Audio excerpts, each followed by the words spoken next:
ইন্নী আসআলুকা মিন ফাদলিক, মানে হে আল্লাহ, আমি আপনার কাছে আপনার ফদল চাই, রিজিক চাই। দুনিয়ার কেউ রিজিক দিতে পারে না, রিজিক দিতে পারে কে? এই রিজিক আমি আপনার কাছে চাই।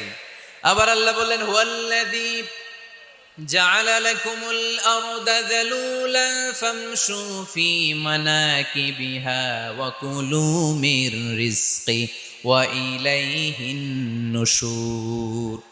তিনি তো এমন সত্তা যিনি তোমাদের জন্য জমিনটারে বানিয়েছেন সাহালাতুল মাসালিক, সহজে হাঁটা যায়, চলা যায়, চারা বীজ রোপণ করা যায়, চাষাবাদ করা যায়। আল্লাহ বললেন, জমিনের আনাচে কানাচে ঘুরে বেড়াও, জমিনের মধ্যে তোমাদের জন্য রিজিক রেখে দিয়েছে কে? এই জমিনের সব জায়গায় রিজিক আছে।